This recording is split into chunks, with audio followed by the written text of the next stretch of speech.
Run live. Very similar. It's really annoying.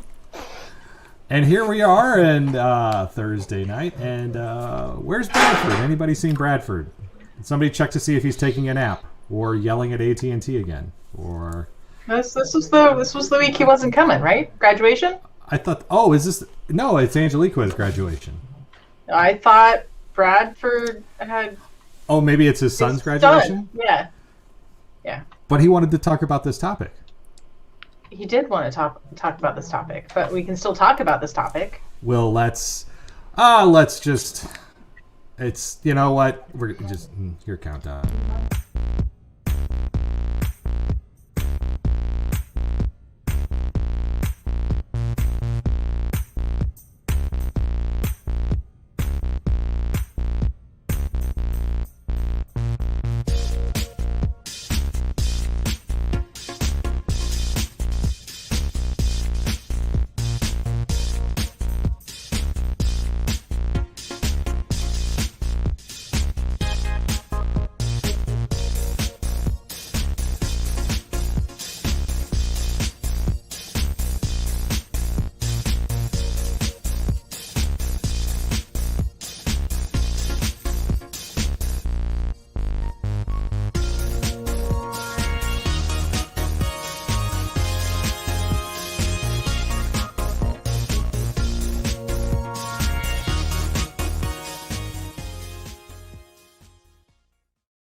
Danielle.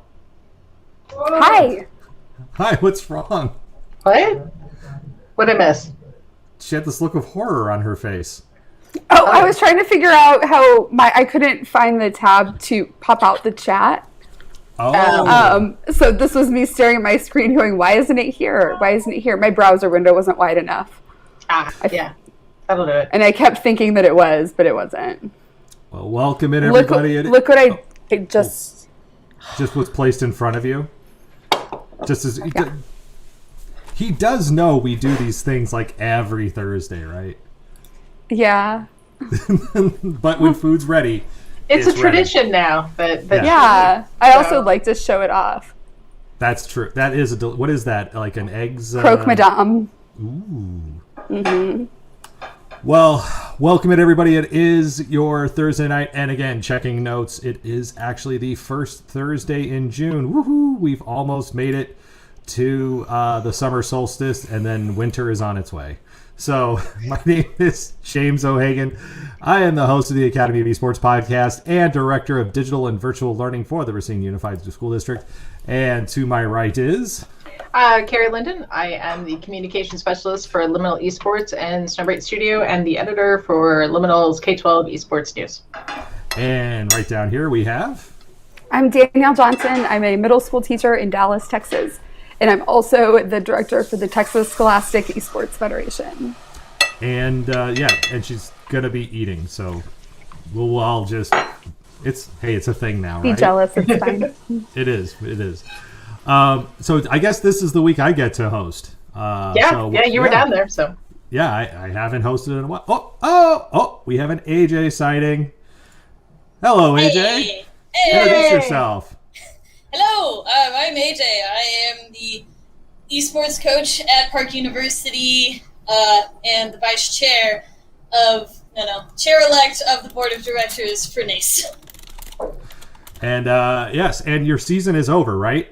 Yeah, we are donezo. We are on summer break. So what does an esports college? No. We have to start rebranding summer break as off season so that it is much more clear about what it is. Like, we're never actually done. It's not a break with no responsibilities. This is off season. She right.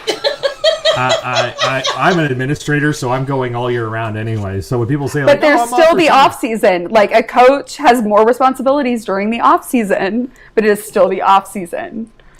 So what are you doing then, AJ, with your off season? Oh yeah. So the first part of May. Oh, my hair is sticking up everywhere. The first part of May, I spent the majority, me and my work study, spent the majority of our time literally cleaning the parkade and all of our esports facilities, top to bottom. I'm talking about ripping keycaps off of keyboards and getting all that gamer gunk underneath the keycaps. So that took about a week or so. Yeah, yes. So that took a couple of weeks to clean out, mop, get that all back together. At this point in time, I'm still also working with recruiting and trying to get some more folks in the door for Park. And then I'm also now that we're in June, I'm trying to plan a charity stream that we're going to do for fun. Hopefully by the end of June. We'll see. So that's kind of what I've mostly been up to, I would say. What about recruiting? Is there any recruiting going on right now? Oh, all the time, all day, every day. I'm still having some pretty frequent conversations with some, Fall 21 hopefuls. There's still a lot of groups out there that are also kind of hosting recruiting combines and streams and events and things like that. So there's still a lot. There's still a lot of people out there that are still needing to make some decisions on where they would like to go starting in the fall semester. Very cool. And you're digging the Spice Girls shirt tonight, too. Yes! Happy Pride. Well, and that's kind of, again, it's the first week of June. It's our first stream of the June month. And yeah, everybody is loving Pride this year, it seems. Even the ones who donate to political action groups that don't exactly jive with Pride. I see Carrie rolling her eyes because she knows what I'm talking about. Or I see some gaming companies who have changed their logos to rainbows, and I'm like, well, that's funny because you have a really questionable history about just the treatment of women in your workspace. Everybody's, yeah. So, but we didn't want to dwell too much on that tonight. We're not going to be naming names or calling people out. But really, the thing that is here to what we're here to discuss tonight is actually the use of pronouns. And it doesn't seem like a big gaming topic on the surface. However, I found out firsthand this school year, and Carrie was somebody who guided me through this experience with one of my scholar gamers, around just how important this really is. And I know that there's people who have been, even pushing back on this idea about, well, why do we have to have pronouns? Like, what's the deal? I mean, even between Carrie and I, one of our common friends, Grace, not only gone through a name change, but a pronoun change over the last couple of years. And I know that to me, pronouns are very particular. I find it funny that a lot of people ask me, do you want to be called Jim, James, or Jimmy? But they're the same people because we want to know what we want to call you, but they're the same people who will call out pronouns and like, oh, why are you going on about these pronouns? Well, you just asked me what version of my name do you want to use for me. So let's dive into this a little bit. Anybody want to share some opening thoughts on this topic? I think for me, I'd like to start off with, like, if a lot of people that aren't in the LGBTQ community aren't necessarily paying attention to legislation that's passing in various states, especially if the state isn't their own. 2021 has started off to be a really brutal year in regards to anti-LGBTQ, anti-trans legislation. So if you are a teacher and you're running your esports program and you're like, this doesn't pertain to me, depending on your state and depending on what happens over the course of this year and next year, you may actually be legally required to dead name your students, as well as misgender them with their pronouns, as well as not being able to provide them any sort of support. Can you explain for us in the South what dead naming is? I was just going to ask what's dead naming. So dead naming, so say my name right now is Carrie. If I was to change my name to match my gender identity or to make myself more comfortable with my gender identity, maybe I would shift it to maybe I'm switching it to Paul. So if you dead named me, it would be referring to me as my original given name. So you would be calling me Carrie, even though you've already been informed that my name is now Paul. Dead naming is, it happens accidentally, and a lot of times it happens intentionally. If you've been paying attention, there's been a couple posts that have gone out in the last couple days around a couple companies that make it so that you have to dead name people. They won't allow you to go in and sort of change your name, or they make it really, really challenging. It's something that happens, like if it happens intentionally, it's very akin to intentionally mispronouncing, like using the wrong pronouns for somebody. It is an active form of disrespect. But yeah, so dead naming would be to use a name that is no longer in line with an individual. They don't use it anymore because it belongs to sort of a past version of them. And it's depending on who it is, your relationship with your dead name, it could be extremely traumatic, or it could be like, yeah, that's my dead name. Just sort of depends. But yeah. Sorry, did I cut you off? No, you're right. Okay. Because I know that there's, certain things too, and it doesn't even have to do with laws or anything. There are certain things that we in schools can change, right? There are certain things that we actually need legal documents to change. Yeah. For example, if you want to change your name in the student management system, there has to be a legal change of name record, like reflective of like a birth certificate or something of that nature. But when I was going down this path of how do we include pronouns, some people might just kind of roll their eyes and go, well, James, you were overthinking it. And probably looking back on it, I really was. But understand this too. While I had the best of intentions with going into our student Discord server and saying, hey, you can have the opportunity to, you don't have to choose your preferred gender pronoun. It was something that as an administrator, I have to think on both sides of the coin. I have to think on, okay, there's these group of kids who really want this. At the same time, I have to balance this, as silly as it may seem, with the arguments that may come at me from the parent or students who say, wait a second, that offends me, that even, because a man is a man and a woman is a woman, what do you mean? There is nothing else. What I will say, though, is that maybe either parents didn't quite understand that this happened, or because I didn't do it on our student management system, we did it within our Discord server. That's something I can control. That's something I have total say over. Students set their own nicknames. Students set their own gender pronouns. It went over amazingly well with kids, and it wasn't just the kids. It was also the general managers who I have, who also echoed. They're like, "Why were you even thinking about this?" And again, as an administrator, sometimes you have to think about both sides. You have to prepare, even if it doesn't happen, and 9 times out of 10 it doesn't. But you get that one time when that parent makes your life absolutely miserable. That one who is going to maybe not even ask you the intelligent, tough questions, just going to ask you a question just to be a jerk. But those ones, as those of us who are teachers know, that can really mess up your day-to-day life. That can really throw off your game.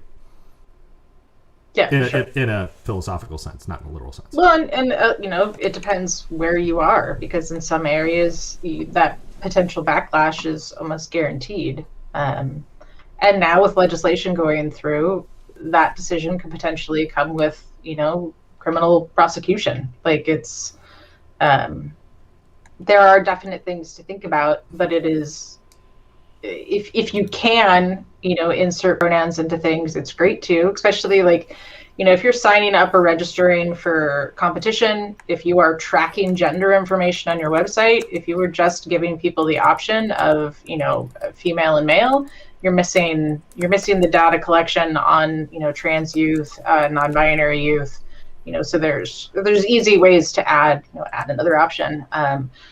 Some conferences that I've signed up for this year have had, like 5 to 8 different gender options.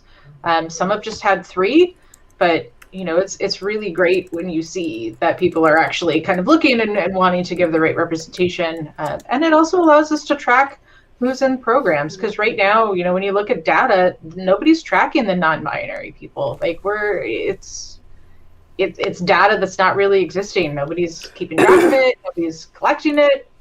Maybe that'll change in the next year or two, but if you wanted to find out right now, the data's not there. I can tell you how many women are participating and how many men are participating, but not the NDs. So we have a open field in our registrations in for Texas? pronouns. Yeah. So you can That's do what we use. whatever. Yeah. Yeah. See, like it's an open field and everybody chooses. Like everybody has to write it in, or choose not to write it in. But instead of defaulting to one or the other or adding options, it is default to open-ended question. Which is good, because I find a lot of youth are using neo-pronouns. So if you just do like he, she, they, you're not going to hit the pronouns that they're using. You'll also find individuals that don't use pronouns at all, which is a whole nother way to, to speak to and about people. So there are going to be people that choose not to be labeled with a pronoun. And Carrie, you put together a series. I'm going to post the link into the chat here, but you put together a series of resources that people can go to find out and learn more about the use of pronouns and why it's important to be respectful of them. So I want to post that in. And just, some of the resources I pulled for tonight are also, in regards to just quick kind of LGBTQ-ness in the gaming space. But the website that's specifically about pronouns is a really good resource, I think, because it talks about, what are pronouns, why we use them, how they can differ, how do you talk to people about their pronouns, how do you talk to people about your pronouns. There's, I think, even if you're not like gung-ho about it, reading it, I think, should help people sort of understand the debate a little bit more, and realize, why it's important and how to have those conversations. I know some people just aren't comfortable having those talks, but, people get misgendered. It happens. Like if you accidentally use the wrong pronoun, you accidentally use the wrong pronoun. Say you're sorry, correct yourself, and move on. That isn't, that's a mistake. Like that's a human mistake. Intentionally misgendering people, that's not a mistake, and that's something that we really need to be aware of. So once you know somebody's pronouns, definitely do your best to use them, and also keep in mind that some people's pronouns change day to day, and that can be challenging. I know some people who do that have pins that they sort of switch, so they are giving a visual cue like, hey, today I'm they them, today I'm she her. Some people use both. I know individuals that are both he and she, so you switch it up, and you've got to be cognizant about the fact that when you're referring to them, that periodically you're using she, and then the next time you refer to them, you're using her. Same thing if somebody has like she, they, or he, they. Oftentimes that isn't a cue just to pick the one that they appear the most like and just use that. You should be mixing the other one in there as well. So if you were a she, they, you should be using both of those pronouns when talking about that individual. I've had students in our Discord who do, just as you say, change it up almost on a daily basis. Yep. It sounds like, oh, that's going to be just a one-off. Well, when you put it in your Discord and you see, now you have to ask. Now, for some people, you just go, is this a game? Whether it's a game or not, so what? If you're gender fluid, yeah, you are gonna switch from day to day. Like you may go for a couple weeks where you're like, I'm feeling my femme, and you're she her for a good solid couple weeks, and then you wake up one morning and you're like, dude, no, over that, and you've swung into a different direction. So, gender fluid is gonna be very common to have those pronouns shift and change. And I think the other really important thing that comes up regarding pronouns, especially like they them pronouns, is if you're dealing with NBs, if you're dealing with non-binary folks, they don't owe you androgyny. So even if you have somebody that's saying, hey, I'm non-binary, I use they them, they may be hyperfemme, or they may be hypermasculine, and that may actually match the gender that you know them as, but that doesn't mean that that's their gender. So, you need to allow for, people that are, that physically present in a very gendered way to still identify as non-binary, because it exists. Doesn't mean that they will always have that presentation, but they do at that point, and that's fine. Like they don't owe you, they don't owe you not conforming to a particular look. Like, and they don't owe you an explanation. No, they do not.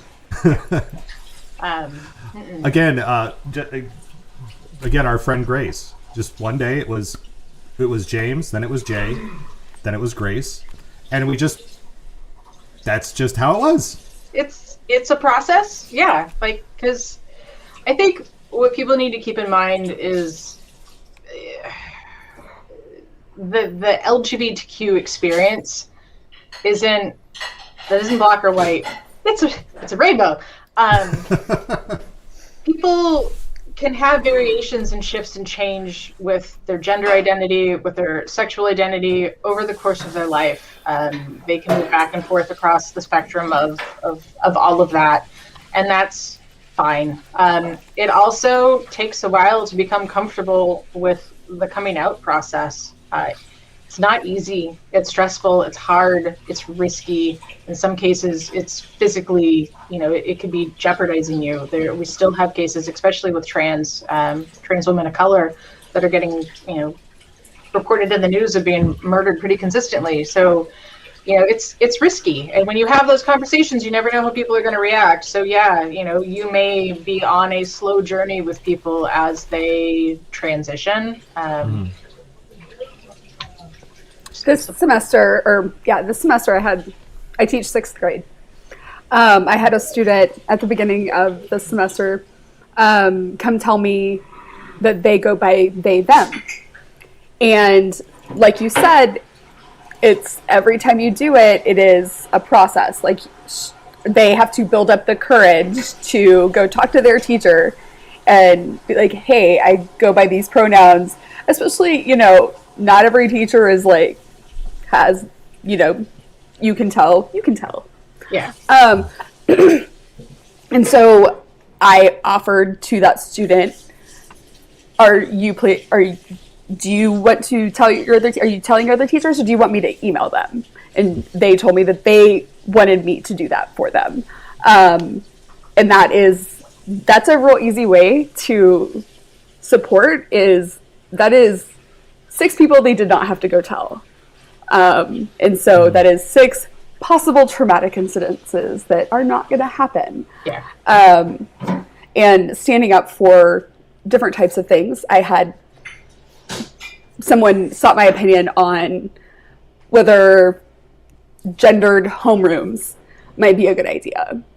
And I was like, well, what about our non-binary students? And that person was like, oh yeah. And that was the end of it. And so it wasn't an argument, but it's just reminding people that there's more out there than what immediately pops to their mind. And it's always about look around and who's not included. Think about when I subbed, most of the classes I subbed in, the children were trained to stand in one of 2 lines to go anywhere.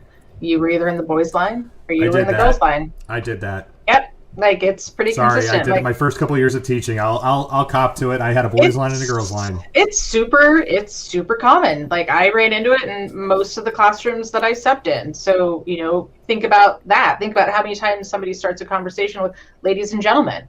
That is one that the teachers that I work with, we have, as a group, tried to eliminate that. Yeah. Y'all makes it easy. Yeah. But you got that Texas thing. Hey, y'all. Yes, and so that has made it easier. But the fact that as a school, we as the teachers are trying to make sure that we're not constantly starting with boys and girls or ladies and gentlemen. Yeah. But as grown-ups, normalizing it is one of the best things we can do, especially in middle school, is we can take the first few encounters for a situation or a word or a concept and get it past the giggle points, before a student brings it up. Yeah. Because I had a student come out and chat in class this year. And I mean, it was cool because the ideas around being open had been discussed and established. Yeah. But having that place, it was a good year. Well, and I like the thing you brought up too, Daniel. Now that it's over, it was a good year. I have someone who's very close to me who is coming out to various people, and I love the point that you brought up about, do you want me to email your other teachers? Because this person also has come to me, and I've said to them, Fiona writes in here, changing my profile tagline to she, her, y'all. That's brilliant. Y'all is like, it's great. Y'all means all. That's what it means. Or Ewans. Y'all say that's Ewans. Just weird. Nah. But I think too, the other way we could support it's not just, again, putting in a pronoun selector in your Discord server, but just like you said, Danielle, being able to help advocate or reintroduce them to other adults who, again, if you're coming to you first, guess what? They trust you. And for me, the conversation that I'm preparing is saying, do you want me to be with you when you tell somebody else? Yeah. And again, we have such, this is such the greatest thing about the community that we're in right now. It's the greatest thing, and it's the hardest thing to see, because we see the toxicity. We see how awful it is outside of our little walled gardens, whether it's TechStep or Wisconsin Association or HSCL or NASEP, Play Versus, wherever. We see how great it can be when it's just the kids and we've got it set up just right? Yeah. And we can see how fast it can go off the rails. These are the times when I love all of this, because again, kids seeing adults supporting them in these ways, the message is that, damn, they really do care about us. That can only serve to increase the intrinsic motivation. That can only serve to increase the invitation to your program or the invitation to learning. Even last night we had in my virtual program, we did a virtual open house. So an online open house for our virtual program. I have to keep saying it that way because people were confused when I started promoting it. They're like, so are you doing it at your office? I'm like, no, we're going to be online. But the one of the parents we had speak is a parent of a child who is going through gender reassignment. And there were a number of parents in that chat last night who I got DMs from who said, my child is also LGBTQ, and these are some of the issues they're seeing in the classroom, and this is the kind of experience they want. Again, having that parent, and again, this goes to activation of parents. We've been talking about this as well too. Every kid, not every parent is going to be like that evil, awful parent who just goes, well, I don't want anything to do with my rotten kid because they don't know. No, there's parents who genuinely will love their children no matter what.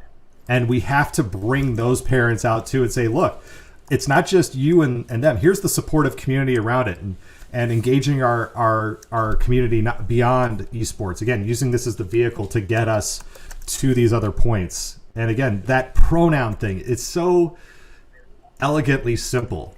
And again, when Carrie sat down with me and we had Ernesto, we had Ness, who's one of my scholar gamers, advocating for it. When you see it and then you see the kids, it's just like, damn, it just makes everything so, for that moment, everything, there's a whole bunch of other stuff, adult stuff that sucks. But that moment is elegantly beautiful. The other thing I think that I really want to make sure that we're clear about too is using pronouns, because I want to say like a year or two ago, there was a lot of kickback from the cis community against using pronouns. It was like, well, why would I put my pronouns in my profile? You can clearly see my gender. Like when people transition, like not everybody transitions to the same degree. Some people will never take hormones. Some people will never have top surgery. Some people will never have bottom surgery. Some people may be somewhere in between.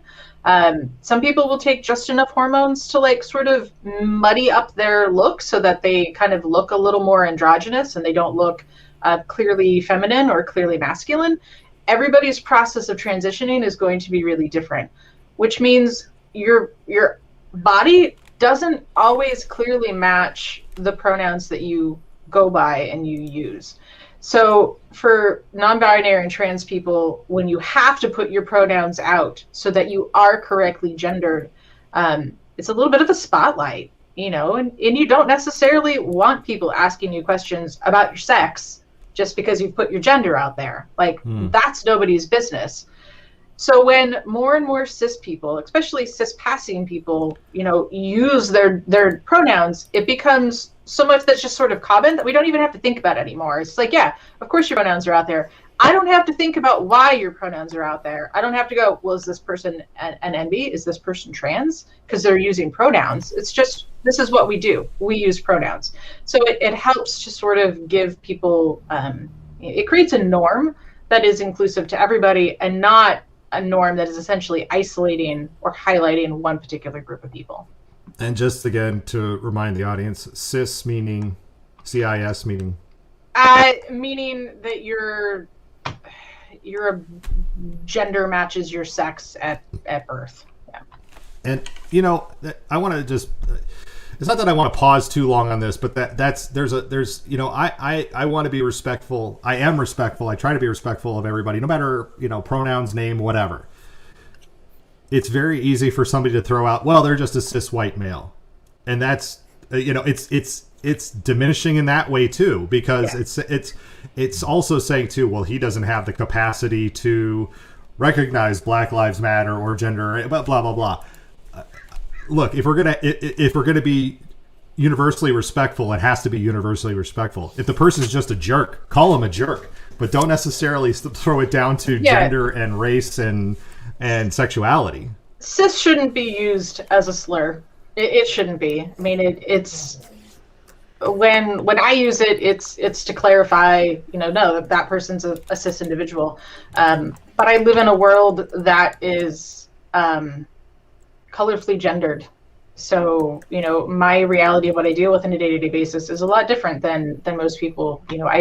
I spend my day working in an LGBTQ studio. So, I'm around a lot of diversity, and that's really normal. But yeah, we shouldn't be, nobody's pronouns, sexual identity, gender identity should be used in a derogatory fashion ever. Like, no. And I like how would you call it? What did you say? Would you say it's like? How did you refer to it as? It was a tapestry? No, it wasn't tapestry. What did you just say? Oh, I don't remember. It's gone because already. All I remember is my two great aunts from Jersey City. They lived in a neighborhood that was all Irish Catholic, and then they said in the 70s their reference was the neighborhood went exotic. Exotic.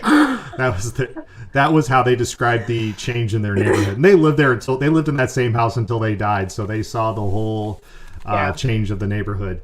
But one thing I did want to show in this as well too, that I think is something I just came across a couple weeks ago, and I just want to share my screen really quickly. Something that you can do right now if you take good care of your LinkedIn account, which I tell people to do here in this group. And this is kind of meta because we have the chat within the chat going on right now. So if you're looking at my profile here, look, and they actually, it's us. You can actually, if you see and zoom in, I can try to zoom in on this here. I don't want to mess with it, but you can see right here, it rather than editing my name, it added the pronouns. So if you go in and hit your little pencil on your profile, you can actually do even a custom one. So if I wanted to go he, him, y'all. Ooh. Oh, I put an invalid character. Oop. There we go. Now I have he, him, y'all.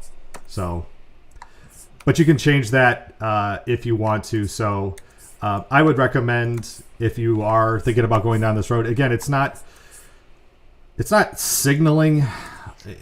I don't know. Is it? It's not unnecessary. I think it's signaling that says, "Here's an ally." There's somebody who exactly understands what it this. is. It is exactly what it is. So if I'm doing research for anything for Snowbright, if you've got your pronouns in your bio, that tells me that you are approachable as somebody that the studio potentially could talk to. I mean, I'll reach out anyways, but it's a really clear way of being like, yeah, we're okay. I'm like, okay, good. It's a very similar feeling when reaching out to a new person or a new company as a female and reaching out to another female on the other end, especially in esports. It's the you can drop that effective filter just a little bit from the start. Yeah.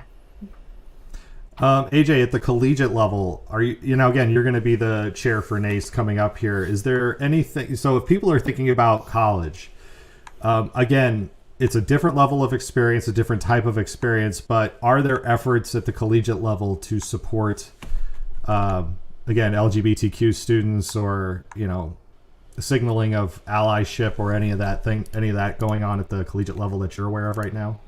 Or anything that you do personally in-house at Park, say? Yeah, so I would say that what I actually had somebody that came in last fall semester who joined our esports program, and they were going through this, and when they got to Park, their parents were not thrilled with what they were deciding was who they were, and there were times where they would sit in my office for 2 hours, and I would just be there for that person, because they lived on campus, so they had teammates around them, so they were beginning to feel like they were in an area that was finally safe, where they could be who they were. And I remember at first they were not very vocal to the team about how they were feeling about who they were. And then I think once they kind of warmed up to it, they came into my office and hey, I just want to take some time during practice today to talk to my teammates about these things. So I said, yes. I was like, we do. I was like, we're doing this. This is happening. So, so not only do I feel like they were really given a space that was safe for them to talk to their teammates about that and explore that with their teammates, but I also think the teammates in return really some of them were eyes open, because they had never been exposed to whether they knew it or not, and I'm sure they were exposed before, they didn't know, but this was hitting them in the face, okay, this is happening, this is your teammate, this is somebody that you care about. So I think that honestly it was huge for them, because they were able to really come out to the people that they were closest to at that point in time. And it was so I was so proud of my teammates. I was so proud of them, because it was just so well received overall. So I love this topic, and I love that we're talking about it, because being able to see firsthand some people, especially the teammates that this was their first time really being confronted with it, just this is the same person that I've always known. Right. I just understand this person more. They're sharing with me who they feel they really are. So I think within our own program, having that come into the fold, I think has been really beneficial to us and beneficial to our students. I think at the NACE level, at the level for all of the collegiate programs, it's not something that we've ever had discussion about within our leadership groups. I think it's a discussion that should be happening. I think that it's something moving forward, like you said, just to show continued allyship. Because when they came and told me about it, I was certainly the only person that they were telling on campus. I was the first person that they told, and I think being that for the student was literally everything. Sure, they're going to school and they're in esports, but being able to have that was just life-changing, honestly, life-changing. So I do think that it's a topic that we definitely need to explore further and try to figure out what we can do at a national office level to just kind of help support our other. And I'm sure that there's players all across the country in the same boat. So I think that putting something at that national office level, I think, would be hugely beneficial. I mean, even just at the national level, asking people to put it in their email signatures. Mm-hmm. My dad told me when his company started, maybe not requiring that. I just remember the first conversation around him seeing that for the first time and being like, it really made me stop and think. And I'm like, that's exactly why. And so even just as a leadership thing, even making like a couple of signatures, having those like already done, you know, with the logo and all the other things that you want people to have in there. But that makes it easy for people to be like, yes, I can do this. Yeah. I don't have to think about it that much, and that's what we want. We want people to be like, easy. If we were going to, let's say, for people who haven't done anything like this with their esports programs yet, again, you really, I don't feel like, I feel like if we're collecting male, female, you just add a couple of others, like the most common others. And then, like, you don't even have to discuss it with anybody. Just whoever makes the form puts it on there. And well, that's the thing, too, is that we have data that we usually have to collect, especially if those of us are going to be collecting some ESSER data. We're going to need to collect. There's going to need to be our, as you said, dead name data that we're going to have to collect. And unless there's a birth certificate or something, we have to honor what the student record says. But for our own internal purposes, again, to inform the rest of the story, this is where we can, again, make the data how it works for us. Yeah. It is, as I think, Carrie, you kind of warned earlier, though, you really have to read the room. Like, you have to, again, in certain states, you have to be aware of legislation that is taking place right now.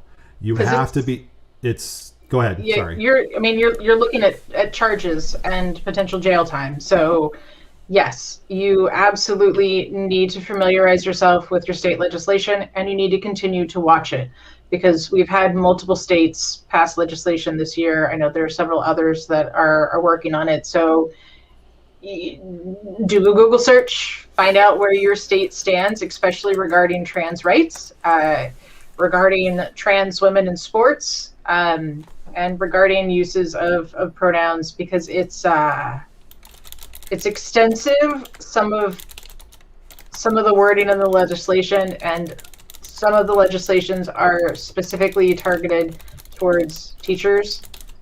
So it very clearly dictates how you can refer to your students, what sort of help or supports you can provide to your students.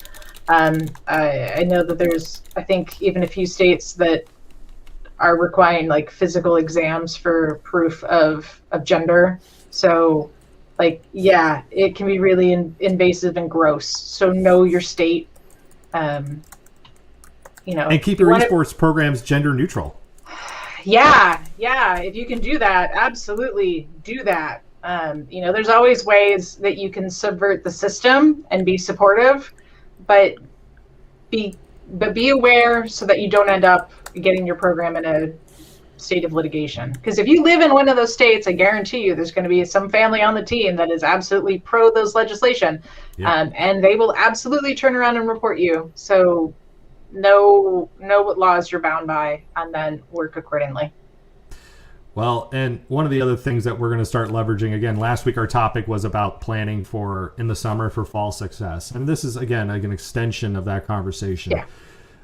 The idea, because I was so happy to share it last week, the idea that I'm stealing from Danielle, which she stole from somebody else who she doesn't care who she stole it from, but she stole the brilliant idea of the parent-teacher, the parent support group, the guild, as we were calling it, the parent guild, I think. And, having that also potentially be, I don't want to say a sounding board, but maybe it's that one parent who comes into the school board meeting who wants to raise all the ruckus, but then let's say you've got your parent guild who can counterbalance and overwhelm if needed to show, this is, some people call me a vocal minority, whatever, if you want to call me a vocal minority, that's fine. But in this case, I choose to be on the majority side, though I am a rabble rouser. But in this case, I'm going to be the rabble rouser for the pronouns, not for the state legislators who are trying to, I don't know. You know what? There's something else. You're using the wrong metaphor. So in South Africa during apartheid, the group that Nelson Mandela was a part of was called Encanto Besizwe, which means tip of the spear. And so that's just what takes the hardest hit. So you're using the wrong metaphor. It's like you're willing to take the hits because it doesn't cost you anything. Like when my HP, my privilege is so high that like taking hits doesn't cost me anything. You know what? Of this group right here, I probably have the highest HP level. Sorry. 45-year-old white man is an administrator in the school district. What you said don't brush you off as like a cis white English speaking male citizen. Like, of course you have the highest HP, but like the rest of us have it pretty high too. Yeah. But there was one thing, this goes into conversations that I had with Grace Collins some time ago, and I don't know if we talked about it on the podcast, but, you know, Grace was, and look, the data that we've been collecting over the last few years in schools, Grace was really concerned about the continuation of the Trump administration and some of the policies. Because before the Trump administration, the Department of Education had done a really good job, a good job of getting the lay of the land as far as gender norms and sexuality in schools. They were collecting some really eye-opening data. Grace's fear, and thankfully we only had one administration of Trump because of this, Grace's fear was how this data could be weaponized against students. We also, Danielle and I are saying, well, yeah, we're just going to put the pronouns down and we're going to collect all this data. Be advised too, you have to be protective of that data. You know, it is one thing to say on our Discord server we have pronouns. It's another thing to just bring that to school board and show them everything, because now that becomes part of public record. Now that becomes FOIA-able. Now this becomes so it's vital that we still anonymize or protect this data in some way so it can't be used against anybody. Yeah, absolutely. And also realize, like, when you're using, especially with pronoun usage, people don't always use the same pronouns in the same settings. So if your students are safe enough in their Discord with their Discord community to use pronouns that are genuine to them, they may specifically want you to use different pronouns when you are out of that setting. So it's always beneficial to ask. You know I always check with people if they're trans or non-binary, like how do you want the public facing you to look and be referred to, because it doesn't always match the private version of them, that you may know as an individual. So you want to make sure that you're respecting them in that. Right. All right. Well, anybody else have anything? The show, guys. We're done early. Well, we've got a lot. Did you put all the links up or just the one? I just put up the doc itself. Okay. Yeah, I shared the doc out to everybody. There's some stuff there. It's not just pronouns. So if you're perusing the doc, let me pop into it really quick. There's a link to Maven Youth, which is a great queer youth organization. They're building sort of like tech leaders and supporting the LGBTQ youth movement. Queer Esports. Maven Youth? That's Maven Youth, yeah. All right, hold up. We'll put this up on screen. Hold up. I can do this all right here. Watch me go. They're located in Texas now. Are they? Yep. They're an awesome group. Okay. So they're a great resource, especially if you've got students that are young wanting to get into content creation, computer science. They partner with organizations around the nation. So they might have a partner program in California, but if you're in Texas or Florida, they may also have partner programs there, so you'd be able to attend their events. I put up a link for Queer Women of Esports. Hold on. Wait for it. Stop share. I have to do it this way. Sorry. That's okay. I could, you know what? I'll just do it by window. Here we go. All right, we'll be meta for a second. Ooh, look at that. Oh my goodness, we're falling into ourselves. Okay, there. I can't come back over, so I just have to do this. So another great organization, this one focusing on women and femme identifying, but they also deal with marginalized genders as well. I don't know that they do much work Gamer with Doc. Yeah, Dr. Hayes. Oh yeah. Oh, okay. Yeah. You know these people. But great resources for young women who are in the gaming and esports industry that are LGBTQ. So if you haven't sort of familiarized yourself with them, they're a great resource for people that are probably on their way out of school or maybe in high school. Definitely young women that are in college. that are wanting to sort of find a support group. We've got there's so many more. Just for support and resources, Trevor Project and GLAD. Mm-hmm. So if you yourself want some resources on, how to be a good ally, or looking at, how could I potentially help students that are going through issues related to being LGBTQ, both Trevor Project and GLAD are going to be great sites for you to check out. So go through, look at the resources that they offer, have links and information available for students. They're a great resource. And then, of course, the pronouns website. So this is just a handful. There's more. If anybody needs more, hit me up and let me know. But I just wanted to put together a few. That way it touched, sort of all of LGBTQ, and then sort of the NBs and the trans population too. Perfect. So with that said, we have about 9 minutes. Sorry. Any final thoughts for tonight? Does anybody have anything related to either this or something else? Carrie gets to be the host next week. Yay! I can have all the thoughts next week. I guess mine. Did I cut somebody off?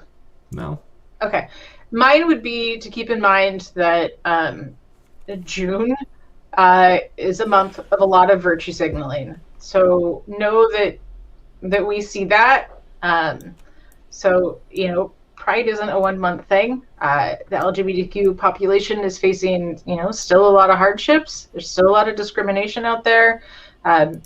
Supporting, being an ally isn't a 1 month thing. So it's great that everybody's flying their rainbows, but we need that support all year round, not just in June.